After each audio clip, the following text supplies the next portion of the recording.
Welcome to Automation Hunter, the podcast for entrepreneurs and businesses ready to scale smarter. In this series, Apps, Hacks, and Bounties, your host, Will Christensen, dives into game-changing tools and strategies alongside special guests, sharing insights to boost productivity and solve real business challenges. Ready to innovate? Let's dive in. All right, everyone. Thank you and welcome to this episode of Automation Hunter.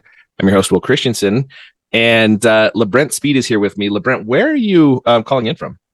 Minneapolis, Minnesota, or Brooklyn Park, Minnesota, which is right outside the city. It's just a first ring suburb. Love it. Love it. And what's the temperature like there at the moment? I think 4 degrees. Woo!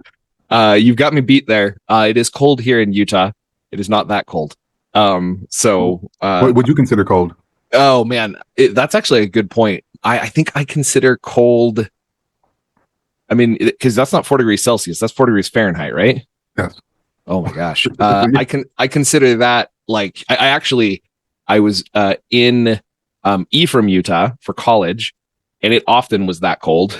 And I remember walking to class in that weather, outdoors, walking to class, and breathing in through my nose and crystals forming in my nose.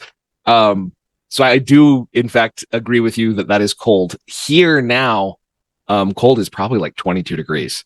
Like it's anything, lower. Honestly, when it gets lower than 32, because that's freezing, right? That's like, okay, this is pretty cold over here. So you probably Minnesota, you're rarely above freezing during the winter. So that's a great day if it's freezing. If it's freezing, that's an awesome day. Woo! Yeah. Woo! Yeah. The wind chill is probably.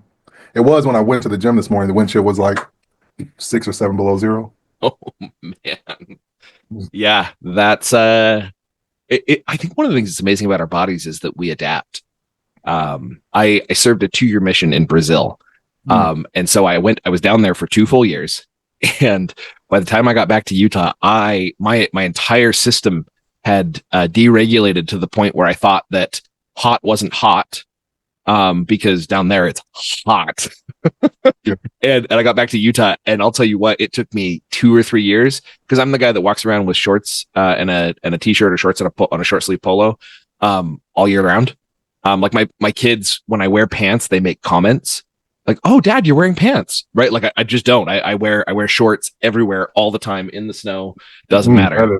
That's well, I'm not gonna say I'm not familiar with that. There are a lot of Minnesotans that are like that. So yeah, there's a lot of Minnesotans I know they're flip-flopping, and I'm like, but I don't know how. So my body is not flip-flopping. Yeah. I've totally done the flip-flop thing here in it's snowing outside and I'm flip-flopping.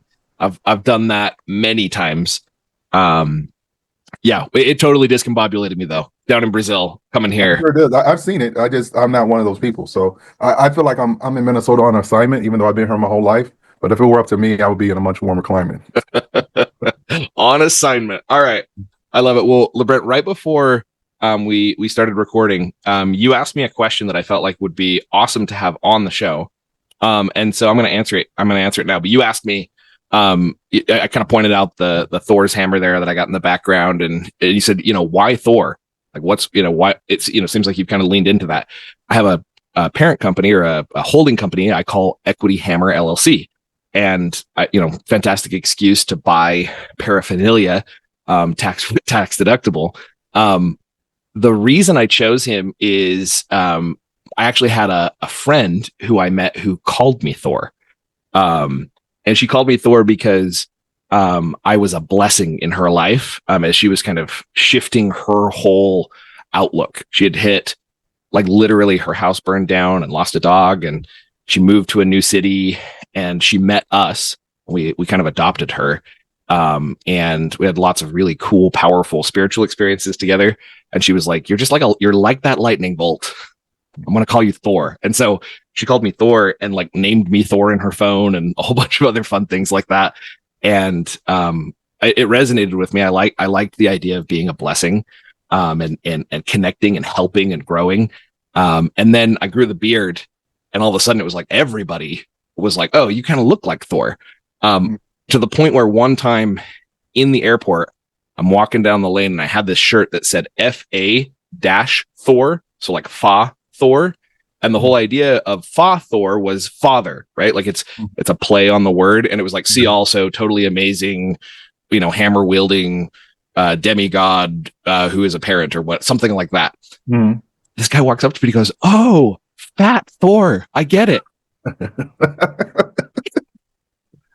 I was like, I stopped and I was like, and then I kept walking. And to this day, I wish that I had turned around. Like, I wish that when he said that, I had paused and said, "Wait a second, what are you trying to say?" I think it was pretty clear what he was saying, but but that's an awesome story, though. Well, you think about like the look on his face. Had I stopped and been like, "What are you trying to say?" He would have reread the shirt and been like, "Oh, dang, that's not what you meant." No, he was stuck. And as a person who loves the movie, the Fat Thor was a real thing, right? In the movies, and so that was a real huge kind of storyline, which was hilarious, by the way. Oh, I'm a little bit overweight. Like I'll admit it. I'm there. I want to lose some of those extra pounds, and so I do like exemplify that a little. But it was funny that like, oh, I get it. Fat Thor. Oh my gosh, it was a good. I would have to read that 2 or 3 times, and I still probably would never say that publicly. But we're all different, so right, yeah. Well, and that's the thing. Like, you just meet somebody random in the airport. It's pretty funny. Fat Thor. Although I do love the what the story exemplifies to me is the power of identity. The fact that she gave you this moniker, then you accepted it, and now you attract the whole thing. Right? Is the power identity is so strong that it actually creates a new reality. And so as you started to create, she called you this, and then you identified with it, and now you live in it, and now it's part of your life. I love it. Well, let's dive into the episode here. Thank you for allowing me to share some of my passion and my identity with you on this episode. LeBrent, can you tell me about any apps you've used recently that have helped you grow or helped you stay productive? Well, I would say the app that I use every day that is like integral to my whole business is ChatGPT, because I literally use it for almost everything. I use it for my presentations. I use it for my emails. I use it for my follow-ups. I use it. And then, so I just basically, and I've gotten to the point where I just kind of talk into it and I just finished my book. I used it to help edit parts of my book. So I just finished my book called The Transformation Code. I'm getting it published this year, and so it'll be done and it'll probably come out at the end of this year. And so it's like become an integral part of my life. It's like almost like, what would I do without it? So I pay for the subscription because it's just like the $20 I've made 19,000 times more than that. So I at this point in my life, thank God, I'm 54. They didn't have nothing like this when I was leaving college, but I wish they had. So I'm grateful for the technology and be able to really streamline my thoughts and then once it knows your personality, kind of like, well, what would I, in this situation, it's just, again, I use it for everything. Yeah. So LeBrent, a couple of questions that are coming to mind there. As you jump on the call, one of the things that pops into my head is, just my first impression of you. And I remember me, at the conference, we had an opportunity to chat at FRAC 2024 and got to know you a little bit there. But just first impression, I talk to hundreds of people every month. And when I talk to those people, I'm often asking about AI, or I'm asking about those different things. And I think categorically, there's kind of an age spectrum. And often I see a correlation with the age spectrum and the adoption of AI. And I would say that the level at which you are using it is actually higher than peers in your same age group. And so I'm curious, what drew you to like dive into that degree? That's a good question. I think that is a real thing. I think people my age are kind of, many of them can be stuck.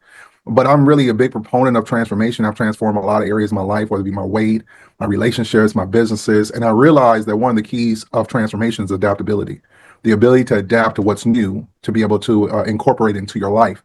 And so most people don't transform because they're stuck in their old narratives. And so I was like that some years ago, and I realized the key to transformation is the ability to adapt.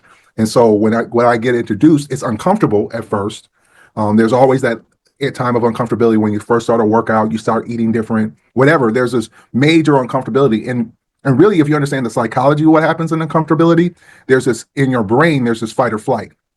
And so it raises all your cortisol and all the adrenaline, and it's like literally think it's fighting for its life. So that's when people get stuck in there. It's like I can't. That's why a lot of people my age get like very angry. But even my wife was like, I feel like it's stealing my personality. It's recording. It's all these things in their mind where we'll exaggerate it because fight or flight comes in. It's a protective mechanism. And when I recognize fight or flight has come in, I'm like, okay, how does it help me? How are other people using it? So I never fight. I'm always being careful how I let my fight or flight take over, because oftentimes 99% of the times our fight or flight is being misused and miscategorized. We're not actually in danger. We're not in, and so I got to make sure lower my cortisol, lower my adrenaline, relax, listen, figure out how it can help. Is that something that's benefit for me if I can learn it? And so every new development right now, I just started my radio program called the Transformation Code. And it's very uncomfortable to be able to speak in radio voice, which is different than my speaking voice. My managers give me all this, vocal exercises, which I don't enjoy at all. And I have to script out my stuff so I'm not repeating myself. It's very uncomfortable. But I realize uncomfortability is the key to transformation. So, LeBrent, I think you just shared your hack, because we do apps, hacks, and bounties. The hack here that I'm hearing is when I notice a fight or flight, I pause. I take a moment. I ask myself, I can't do this, or this is stealing my personality, or whatever my brain is telling me to protect me from this situation. Is that really benefiting me? That feels like the hack that you just shared with us. And it's the key to how you've adopted AI at the level you have. Yeah, I mean, I do that in any area of my life, whether it be relationships. Where you and I spoke briefly at the conference that we're in a culture right now that's very segmented, and I don't say it's more than normal. I think it's always been like this. It's always been inflamed. I think most Americans are more understanding more because social media has exacerbated it. We didn't get in the 60s and 70s. We didn't have an opportunity to see how segmented we were. Now we actually have an opportunity to see how segmented, and it becomes exaggerated. So when I'm dealing with relationships, if someone doesn't think like me or look like me, I'm always immediately saying, okay, where can I learn here? Where can I grow? How can this benefit me? Is there symmetry here? Do we have same mission value statements?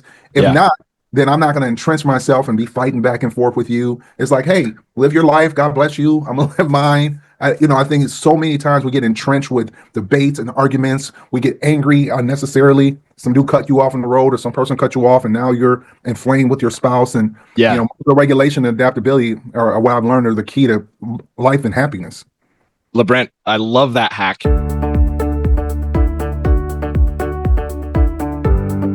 So we're going to move straight into bounties here. For the bounties section of our podcast, I'm actually going to cheat a little bit here. I'm going to bring the two of us in with ChatGPT here. So this is ChatGPT for desktop, and we're going to just do a test here. I'm pretty confident. And by the way, this is the desktop mode. This just came out over the last little while, and you can see it's got some pretty cool pieces to it. From one of the things that I love about ChatGPT is it'll let you take a screenshot straight from wherever. And this is the desktop app. You can do that on the phone as well. But this voice mode, this magic voice mode, right here is probably one of my favorite things in the entire world. And you mentioned you were talking into it. When you were talking into it, were you just using voice typing, or were you actually clicking this little voice mode right here? So I do something else, which I could do this too. I like actually going to Google Docs, talking there, and then copy paste over in here. Ooh, I like it. Okay. So I'm going to show you something today in our episode that you might try. And one of the things that I like about this, I'm going to share my computer sound. So I'm going to give it just a second here so that it's up and fully running. What we're going to do today, LeBrent, is we're going to invite ChatGPT to join us on the podcast. And we'll see if it actually lines up appropriately here. But basically, what we've got here is ChatGPT. There we go. Can you hear it okay? Yep. Okay, yes, I can hear you clearly. Everything seems to be working well. How yes, can I help with your podcast today? Hold on one second, ChatGPT. I know you can actually listen if I interrupt you. So just we've invited you to be on a podcast. I know it's a little bit of a surprise that you're now on a podcast with us. What the reason we've invited you on this podcast is because we want to introduce this new voice mode to LeBrent, my guest, as you as well. That sounds exciting. I'd love to be a part of it. Hi, LeBrent. It's great to meet you. What would you like to know about this new voice mode? Well, we got a couple of different questions here. I guess the first question I have is, LeBrent, will you tell ChatGPT how you've been using ChatGPT? Sure, And LeBrent. then Feel free to share whatever. and this is the part where ChatGPT, you've got to be patient because LeBrent's going to answer here. So two different people talking to you at the same time. I know that's new, so we're training the algorithm right now a little bit. So LeBrent, when I pause, you just start talking and it'll interrupt it, and that'll get it rolling. For what's there. So LeBrent, can you tell ChatGPT how you are currently using using Google Docs and recording voice and all that jazz? So what I'm doing currently is I'm using Got it. ChatGPT. LeBrent, feel free to jump in whenever you're ready and share how you're using Google Docs and voice recording. I'll be here to respond as soon as you start. All right, thank you. I'm using ChatGPT for my emails. I'm using it for my presentations. I'm using it for my proposals. So when I'm either typing into it, I typically type into it, type into ChatGPT, and then it helps me curate all those different spaces. And then also for my radio program, as I schedule out my different segments, I use ChatGPT to help me kind of clarify my message and go from there. So those are just a few of the ways I'm using it. I'm also using it for strategy for my B3 project, which is a networking, professional networking, and business development for Black entrepreneurs and those who support them. And I'm also a speaker and a trainer for networking and engagement. So I do training, corporate trainings. So that's kind of how I'm using ChatGPT right now.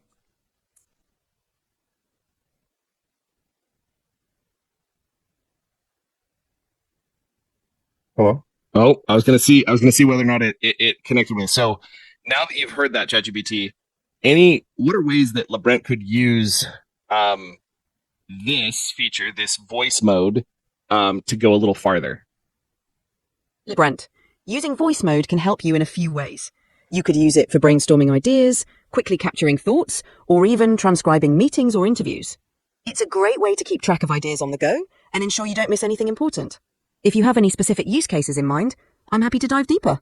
Love it. ChatGPT, I often use you in advanced voice mode. There's 2 or 3 things that I want to toss out there for LeBrent. We'll count this as our bounties section of our discussion here. The thing that I often use you for in advanced voice mode is when that fight or flight response happens for me, meaning like, oh crap, what's going on? I use you as a private sounding board. So like I turn you on and say, hey, pretend you're a therapist who's really good with this. And I know, it's not going to be perfect for everybody. And I've done lots of therapy, so I kind of know how to guide a little bit there. But that's one of the ways that I've found to use you. And then when I'm driving in the car, it actually integrates really well with like AirPods or a Bluetooth headset, LeBrent. And so you can actually talk to it as if you're talking like as if you're making a phone call to a parent or a trusted friend, and you're trying to like hash out a conversation. I had a conversation with a client who was upset. I said, pretend you're this client and this is the situation. This is what's going on. And we're going to have a call and this is what's going on. And I want you to grill me, for what's there. And so I basically did the call with the angry client before I did the call with ChatGPT. I'm looking at mine right now to just kind of look at these buttons because I don't really use it like that very often. But I like that. Yeah. I like the idea. It's amazing. I mean, you saw that it wasn't perfect, right? It didn't hear you perfectly. I've never done the 3-way ChatGPT before. So I'm going to have to perfect that a little bit, figure out how to feed your audio into it a little better. But I've been amazed with what it's capable of in terms of being able to help me formulate my thoughts. So on the go, in the car, washing dishes, all of those sorts of things. I've written amazing presentations. I've done all sorts of things because it's almost as if I have an assistant who has access to the whole internet, and I just start asking it questions and we formulate a plan. So pretty powerful. I love it, I just it does help me quite a bit. I'm on a schedule, so I do have to head out here to another appointment. But I love this conversation. I love to continue our conversations because I am looking for ways. One of the things I'll tell you, the challenges I'm working through is I'm created this group. Within the 4 months, we have like 50 members and a couple of sponsors. Want to grow it to over 200 members this year. I want to have 200 new members, and then just growing my own trainings. I know, as I'm building this radio program, as an entrepreneur, you understand that there's a lot of stuff that's going on, but all of it doesn't matriculate monetarily. And I need more to matriculate monetarily. All those things kind of, so I can really, I believe there's a level of like, even being my age, my adaptability is marketable because it's 100% marketable. And LeBrent, I'm going to let you go to your next appointment. I want to keep you forever. Yeah. But I am going to say to the listeners, we are going to have a follow-up episode, and we're going to talk about this specific growth challenge that you're facing. And we're going to talk about apps and hacks that I've used to help grow Fractionals United. And I haven't done this alone. Karina Mickley is the proponent. She's the one who really started the engine of growth there, but I've been a firsthand witness to it. And I've seen what else we've done as we've been pushing in on everything that's there. And we've grown a community of fractionals to over 10,000 people. So we got some really cool stuff happening. Yes. So I'm very interested. I appreciate your time. Appreciate you having me here. And man, even when I met you here in Minneapolis, I just felt like, man, you are a guy that's on it. And it's just really, I appreciate being around people who have hearts to help people. You know, we had some really engaged conversations about some things that are very similar to us, and I really appreciate it. And I feel like you're as a young person, you seem highly emotionally intelligent, which that's what I crave to be around. I want to be around people who are striving to grow mentally and emotionally. Well, when we get on our next call, I want you to ask me about One Heart, One Light, which is a Christian-based men's group, and it's a bunch of guys who have kind of dug into this idea of emotional intelligence, and we lean into vulnerability. We lean into emotional intelligence and uncomfortable situations. And it's a bunch of like-minded people like that. So we'll have to chat about that as well on our next call. Yes, sir. I appreciate it. Well, listen, have a wonderful day, and I will talk to you soon. Okay. Have a good day, sir. Bye.